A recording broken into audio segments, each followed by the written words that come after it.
ओम श्री शक्ति नमः। ओम श्री शक्ति नमः। ओम श्री शक्ति नमः। ओम श्री शक्ति नमः। अष्टादशमोऽध्याय भस्म धारण की विधि। श्री नारायण बोले, हे ब्राह्मण, ब्रह्म बेटाओं में शेष अग्नि से तैयार किया गया कौन भस्म भी अज्ञान का नाश करने वाला डरा ज्ञान का साधन है। इस कौन भस्म को भी आप अनेक प्रकार वाला जानिए। हे मुनि, अग्निहोत्र अग्नि जनित भस्म उसी तरह बीजा अग्नि जनित भस्म औपसाना अग्नि से उत्पन्न भस्म समिधा अग्नि जन्य भस्म पंचना अग्नि भोजन निर्माण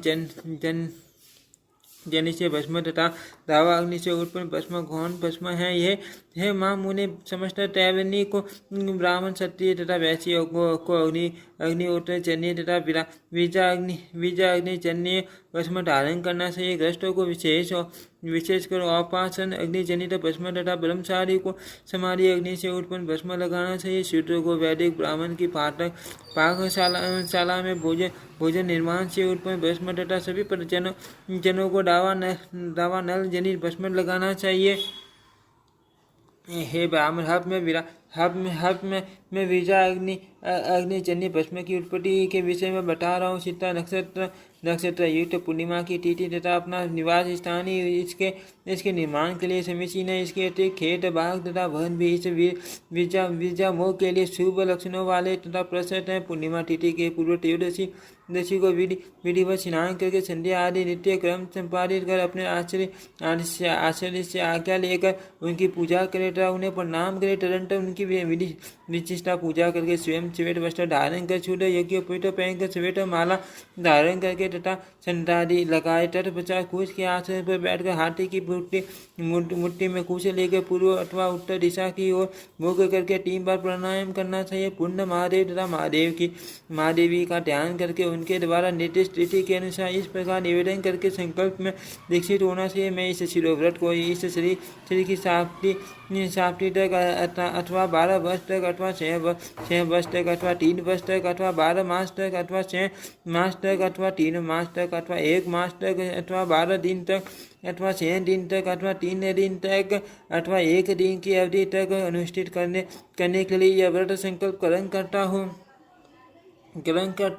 इसके बाद बीजा होम के लिए विधि पूर्वक अपनी शाखा के ग्रह सूत्र की विधि से अग्नि धारण करके ग्रह संविदा तथा चरु से विधिवत हवन करना चाहिए। पुण्य इस पवित्र दिन के बाद चतुर्दशी को अपने तत्वों की शुद्धि के उद्देश्य से मूल मंत्र का उच्चारण करते हुए उन्हीं संविदा आदि द्रव्यों से आहुति प्रदान करनी चाहिए। मेरे शरीर में ये तत्व शुद्धता को प्राप्त हो जाए ऐसी भावना करते हुए वे आहुति डालनी चाहिए। पंचमहाभूत पृथ्वी जल तेज वायु आकाश पंच तन्मात्राएं गंध रस रूप स्पर्श शब्द 5 कर्मेंद्रिय हाथ पैर वाग पायु उपस्थ 5 ज्ञानेंद्रिय नेत्र कान नासिका जीव तपसा 7 धातुएं रस रक्त मांस मेद अस्थि बज्जा वीर्य प्राण आदि 5 वायु प्राण अपमान व्यान उदान सम्मान मन बुद्धि अहंकार तीनों गुण सत्व रज तम प्रकृति पुरुष राग विद्या कला नियति काल माया सूद विद्या महेश्वर सदाशिव भक्ति शक्ति तथा शिव तत्व ये कर्म से तत्व कहे गए हैं।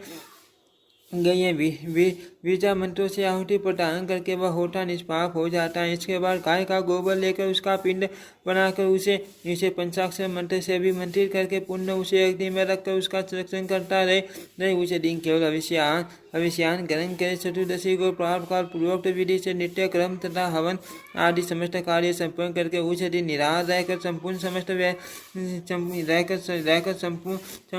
समय व्यतीत करे। तत्पश्चात पूर्णिमा के दिन प्राप्त काल नित्य कर्म करके हवन करे और होम के अनंतर रुद्राग्नि का विसर्जन करके सावधानी के साथ भस्म ग्रहण कर ले। तुरंत जटाधारी मुंडी अथवा चीका रूपी एक जटा वाला होकर पुण्य स्नान कर लेने के अनंतर यदि लज्जा शून्य हो क्या हो तो दिगंबर नगन हो जाए। यदि नहीं तो गेरुआ वस्त्र अथवा मृगसम अथवा वस्त्र का एक टुकड़ा या एक वस्त्र या पेड़ की छाल पहनकर हाथ में दंड तथा कटी प्रदेश में मेखला धारण करे। तत्पश्चात अपने दोनों पैर प्रक्षालित कर 2 बार आचमन करके बीजा अग्नि चन्य उस भस्म को इकट्ठा करके अग्नि रीति भस्म आदि से आठ वन मंत्रों से अंगों का शोधन करके पुण्य उन्हीं मंत्रों से क्रम से मस्तक से लेकर शरण तक भस्म लगाना चाहिए। इस क्रम से उस भस्म द्वारा उड्डलन करके प्रणव ओम मंत्र से या शिव मंत्र से संपूर्ण शरीर में भस्म का